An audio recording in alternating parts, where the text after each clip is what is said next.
शाम ढलने ही वाली थी। अचानक घबराई हुई आवाज गूंजी, हल्कू बेटा, जल्दी चल। गांव में भालू ने हमला कर दिया है।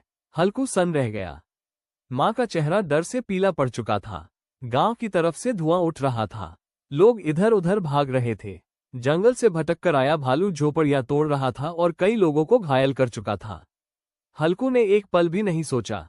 उसने अपनी लाठी उठाई और गांव की ओर दौड़ पड़ा। बच्चे रो रहे थे, बूढ़े फंसे हुए थे। भालू की दहाड़ से पूरा इलाका कांप रहा था। हल्कू गांव के सामने खड़ा हो गया, निडर, मजबूत। उसने हिम्मत और समझदारी से भालू का ध्यान अपनी ओर खींचा और उसे जंगल की तरफ ले गया। इसी बीच गांव वाले एक दूसरे की मदद करने लगे।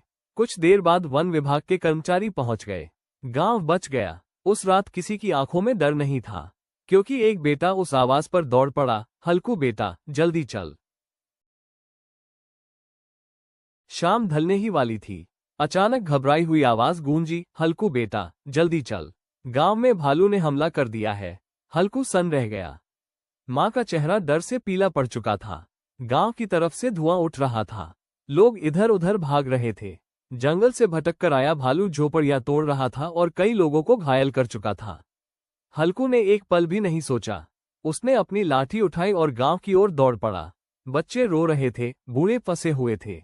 भालू की दहाड़ से पूरा इलाका कांप रहा था। हल्कू गांव के सामने खड़ा हो गया, निडर, मजबूत। उसने हिम्मत और समझदारी से भालू का ध्यान अपनी ओर खींचा और उसे जंगल की तरफ ले गया। इसी बीच गांव वाले एक दूसरे की मदद करने लगे। कुछ देर बाद वन विभाग के कर्मचारी पहुंच गए। गांव बच गया। उस रात किसी की आंखों में डर नहीं था, क्योंकि एक बेटा उस आवाज पर दौड़ पड़ा, हल्कू बेटा, जल्दी चल।